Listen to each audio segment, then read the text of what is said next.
This is Sway. Sway. Sway. Sway. In the morning. In the morning. In the morning. Shake it, body. Wake your fuck ass up. That crust out your eyes. And no doubt for some horrific reason, 1% Mongol. Sway in the morning. That's a clip from Blackish. You know what's interesting about this show? What's interesting? Starring my buddy Anthony Anderson. Initially, man, I remember you came on this show talking about this show and we were addressing the backlash. Right. Now we're addressing the accolades. Yes, sir. From a successful series, Emmy-nominated actor, the one and only Anthony Anderson is here. You know, for the rest of my career, you have to throw Emmy nominated in front of it every time you introduce me until I win one, then it becomes Emmy winner. Yeah, exactly. Yeah, you know, that's what I love. That's what I love about this nomination. And it's funny because as many times as he and I have sat down and spoke, I've never had to say that, but now I feel obligated. You have to. I have to say it, right? Like, I let people slide because I have an honorary doctorate from Talladega College. Nobody ever calls me Dr. Anderson. Wow. Now they got to call me Emmy nominee, Anthony Anderson. Well, I'm gonna go Emmy nominee. Dr. Anthony Anderson. See, that's why I got mad love for you. That's why I'm a citizen. Yeah, man, you a citizen. Sway in the morning, baby. Man. Hey, man, what was your Emmy experience like, man? It's different when you're nominated than when you're just there spectating, right? It is. I actually had a front row seat. Oh, shit. Yeah, front row. The seat was so butter that it actually made me believe I was going to win. It's like, I'm center stage, front row with my son next to the steps, next to the podium. I could smell that trophy. I was like, I might win this motherfucker. Right. Jeffrey Tambor, that seat not closer than mine. That's how they got me. That's how they fooled me. Yeah. You do think, like, because if you're up front, they're positioning you for the victory, right? Exactly. No, then I realized they want you, down the aisle in the middle so they can get that dramatic walk. Yeah, right. So, now I know. Yeah, but you got the front row seat, man. Got the front row seat, I saw you, man. You was spiffy, too, baby. Thank you, baby. I was looking at your Instagram when you was getting ready. You had the, yes, sir. Had the wave cap on. Had my wave cap on, Yeah, I like that. Fresh. Was that your house? That was my house, yeah. Wow, man, that was a long hallway, brother. Yeah, well, I got a long house. Okay, whoa. Let him know. It's a shotgun house like the South. You ain't got no rooms off to the side. Right, just two doors, the front door and the back. And if you open them both, you can see straight through. That's right. Hey, so, they deem this Emmys, what they call it? The chocolate Emmys. Really? Yeah, you didn't hear that? The chimneys. Yeah, the chimneys. The chimneys. Because so much chocolate was in the crowd and on the stage. It was a diverse crowd. Wasn't it, right? It was a diverse crowd. Is that showing, like, change, you feel like, in Hollywood? Or is it ain't Blackish enough? Change is always good. Yeah. Sometimes change is slow. I mean, I believe there were more black actors nominated this year than ever before, I believe. Yeah. There was one less black actor who didn't win, but that's just my own self-loathing. That's just my pain. That's your pain right there. It's my pain. I did bet on myself in Vegas, and I won. Okay. I won. Oh, he ain't going to win. Let me put this right here. You won betting against yourself. I won betting against myself. Okay, at least you won, though. Yes, exactly. I knew I was going to win something that night.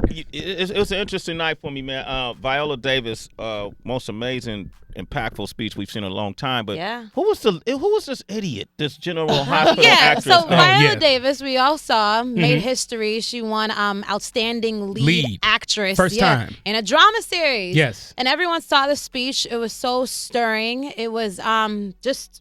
You couldn't forget it. It was very empowering, and she was talking about the lack of opportunities for women of color. But before that, read this, and I'll go into what I'm going to say. Okay, I don't know if you've ever met this actress, Nancy Lee. Never met her. Okay, she's a part of General Hospital, and she was slamming Viola's speech. She deleted some tweets, but you know how the internet works. So she put, "I'm a fucking actress for 40 years. None of us get respect or opportunity we deserve. Emmys, not venue for racial opportunity. All women are belittled." Then she didn't even like the Harriet Tubman reference that Viola made, which I loved. She said Harriet Tubman is not equivalent to great roles Viola Davis hired to play. She's made millions. It's an unfair comparison. Viola Davis winning lead actress's Emmys is historic. My upset is acting awards don't fix racial injustice. What's her name? Her name is Nancy Lee Grant. Well, I will agree with her on the last point made. Winning awards does not, change. What did she say? It does not change racial injustice. No, it does not. But You know, she can also speak from a place of entitlement. Yeah. You know, just there are more roles. What I loved about Viola Davis's speech, the only thing that separates a black actress from a white actress is the opportunity. Right. That's all we ask. Give us the opportunity, we'll do the rest. And when you give us that opportunity, you see what we can do in every aspect of life, and no matter what it is. What threw me is when Viola Davis came up on there and sounded like a slave. And then she told me those were the words of Harriet Tubman. I was like, oh, that's why she sounded like a slave. Okay, I was like, damn, Viola, what you doing? I didn't know where this was going. I want Anthony to get out. Anthony leave now too soon. Only he can say that. All right, we got Anthony Anderson in here. You want to comment? 888-742-3345. She channeled Harriet. I mean, she was like, I sure glad I was up here to get this award. But then she said that was Harriet Tubman. I was like, oh, okay, I get it. Sway in the morning. Give us a call. You know who I am. Yeah, that was the clip from the party with Whoa, Anthony I Anderson. forgot. That's moving. Yeah, man. I forgot about that. That was some of brought your- tears to my, just brought chills, man. Yeah. That was an all-star stellar cast right there, and Martin Scorsese. Yeah, right. Yeah. That's another level though, right? Does the food does the catering get better when you're on a set like that? Everything gets better. Come on, dog. Matt Damon, Alec Baldwin, Leonardo DiCaprio, Mark Wahlberg, Martin Sheen, myself. It's Martin Scorsese. Yeah, everything. man. That sure beats Big Mama, right? Oh, it beats Baby's daddy. Hands down. Hands down. All right. Man, Anthony Anderson is here, 888-742-3345. DB's a big fan of yours, too, man. He's our movie He's our movie expert. Watch this. What up, DB? Go. Watch this real question. So I read something that you said you don't consider yourself a comedian, but you're an actor first that just happens to be funny. Right. So how do you go about showing your comedic prowess, if you want to say, in movie roles once you get them early on in your career? You know what I mean? So people know that you are capable of being funny. You know what? I was fortunate enough to be cast in movies with some of my icons and comedic greats, and Martin Lawrence and Eddie Murphy and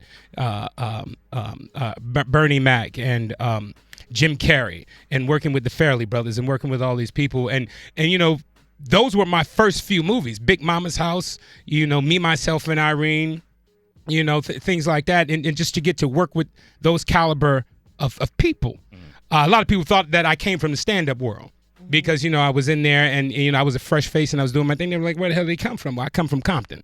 You know, that's, you know, I was just a little 9-year-old kid with a dream, and, you know, and went to the High School for Performing Arts, went to Howard University, and came back, and that dream materialized, and here I am. But, yeah, I mean, you know, people have mistaken me for a stand-up, and I take that as a compliment.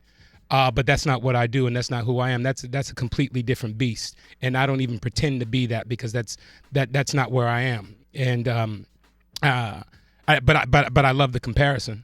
I love that. Yeah. Has anything, like, you just named so many people at the films you had a chance to work with, and we see you out sometimes at parties just cutting up and having a good time too, and just so down to earth. But has there ever been a moment where you just went home and just, like, the day was so crazy or the moment was so great, you just broke down and was like, yo, thank you, God. Like, this was incredible. Oh, all the time, but especially this past weekend, you know, Emmy weekend. I mean, you know, I was, like I said, I was a 9-year-old kid growing up in Compton who had a dream. You know, there were no actors around me. You know, there was nobody that I could compare myself to in my hood that made it. It was just something that was in me that I saw that I was like, this is what I'm going to do with my life. So I thank God every day, you know, but in particular this past weekend, you know, what I've been blessed with, I don't consider it a talent. I consider it a gift. Amen. You know, and it's a blessing. And my responsibility with this gift is to share it with as many people as I possibly can. And in the medium that I'm in, film and television, it allows me to do that because this is a blessing that I've been gifted, you know, from my God. You know, not to get all serious and religious, but that's my responsibility to share it, and that's what I do. I love that. And you're so optimistic. I'm wondering, has there ever been a low moment where you had to call on to God just to raise yourself up? Oh, all the time. Yeah. All the time. Even in the midst of all the happiness and all the accolades and all that, I'm human, you know? Yeah. You know, I'm fallible. You know, I break, I get hurt just like everybody else, you know, and I have my low points, you know, but, you know, but we all go through that. So I just can't sit back and be like, oh, wow, woe is me. No, everybody's going through this. It's just that, you know, I have to smile on camera, you know, on cue, you know, no matter how bad my day is going, you know, everybody has rough days. We all have to get through it. We all have to call on somebody. Yeah.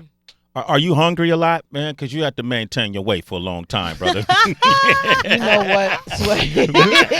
Go talk to him. I'm hungry for different things now, Sway, because I have to maintain the weight that I'm at. Yes. Yeah, because if I don't, I'll blow back up to that 276-pound Anthony Anderson, as opposed to 219 pounds. Yes, looking slim like a slim goodie. Man, I told you we're always off air, man. I be listening to you in the morning, making my protein shakes in the morning, dog. That's right. Yeah, I got my juices today too. All right. Yeah, you got my juices. You Okay, know, that's what's up. I'm trying to maintain my steady 210. There you go. Okay. I'm trying to get down to like 205. It's easier on the knees. Yes, That's what it I is. learned when you start shredding that. Oh, weight, yeah. right? Oh yeah. Yeah. How's your knee game, man? My knee game is good. You know, I walk with a limp, but you know that's because I'm a pimp.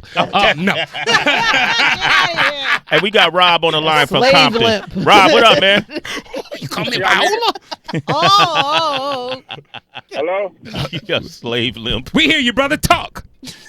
Hey, I want to say hi to Anthony, man. This is Robert Jones from Compton, Whaley Junior High. Yo, what are you talking to me, Rob? What's up, baby? Yo, I went to junior high school with this brother. I ain't seen this brother in like 30 years, but I know the name. God dang. What up, Rob? How you feeling, brother? What up? I remember when Tim Fields came to our school and they asked you a question. You said some people are tall, some people are midgets. I just want your 7 digits. You said that to Tootie? Did I say that? Wow. I told you I walk with a limp. Coming back. Hey, Rob, what was Anthony like in junior high school? Funny as hell. No, that's what's up, brother. I was the class clown. Wow. I was the class clown. That's crazy, man. It must be surreal to hear somebody you went to junior high with. Right. It is. I'm That still in the remember a hood, man. I story still like go that. back and hang out with my folks, man. Yeah, you That's what's up. gotta stay. That's what keeps me grounded. Hey, Rob, you're a citizen. A Sway in the morning, brother. We got Mika on the line from D.C. Mika, what up? What up, Mika? Hello, everyone. What's up, Anthony? I'm a huge fan. I'm so proud of you, and I love the new show, and I can't wait for the new season to air. This new season is going to air tomorrow, baby. September 23rd, 9:30 ABC, 8:30 Central. Hey, so what's the topic, man? Are y'all going to talk about the N-word tomorrow? Oh, the N-word is the first episode coming out the gate, brother. The first episode, right? Yeah. I saw that, man. Oh, we're coming out strong. How are you going to handle it? Like, we deal with it head on. In the first minute of the show, it's said. The N-word. Like, it's said. They're saying nigga. Yes. On Like, ABC? the word is being said. The word is being said and then bleeped out 13 other times. Who says it? Everybody on the show says it, but my youngest son, Jack, he's on he's at school doing a talent show, singing along the Gold Digger and dancing, and says it in the song and shuts everything down. To the Kanye song, Gold Digger, right? Yes, okay. yes. So how do you like with you met my daughter before? She hates the word. What do you say to your kids about the word nigga? You know what, I can honestly say I've never heard my children say it. Yeah. And I don't believe that they do, especially as much as I say it when I'm around the house. Okay. You know. And you know what's crazy, man? Have you ever been to South Africa or just Africa? I've been to Africa, yes. Okay. Yes.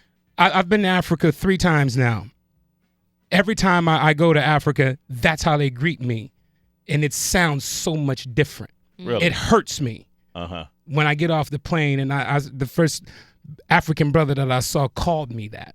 But he was using it as a term of endearment. Uh-huh. Like we say we do. Yeah.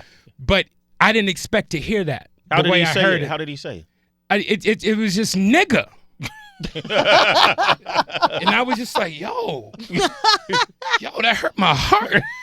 And then it took me back to where, I was growing up watching Richard Pryor live on the Sunset Strip. And he said when he went to Africa, he didn't see any niggas there. Uh-huh. So he's never going to say that word again. That's how I felt. Yeah. Yeah, but I just said nigga just now. You just said nigga. Because of you. It's my fault. Always a nigga bringing me down. Nigga, please. Yo, this is going to be controversial, man, because I think people it's just one of those words, It is, but, we pride ourselves on dealing with divisive topics in a comical and entertaining way. Yeah. and that divisiveness brings two parties that would normally not be on the same accord together at the table, and it creates the dialogue and it creates the conversation. And by the time you leave that table, hopefully, you have a better understanding of what that person or a group of people across the table from you had. Yeah. And that's what our show is, not just in this particular episode, but in everything we do. We happen to be a black family on television, but we happen to be dealing with problems, but we're dealing with problems that everybody deals with. We're just dealing with them from our perspective. Yeah. And that's what's so relatable to everyone, because it's not a color on it. It's just what it is. It's just what it is, right? Yeah. Okay. My nigga. Anthony Anderson, man, congratulations, man. Thank you, baby. You earned it. Yeah. You earned it, man. You got so many movies under your belt, man. So many hosting jobs, so many things you do for the community, man. I'm really proud of you, bro. Thank you, brother. Keep going. Emmy nominated Dr. Anthony Anderson, ladies and gentlemen. That's what I'm talking about. All right, Sway in the morning. I'm working on the Hot 16 next time I come back here. Don't play. I'm not. Okay. I'm inspired. You ready? I'm getting ready. Okay. I'm getting ready. There it is. Nigga. All right, Shea 45. It's Sway in the morning. Only on Shea 45.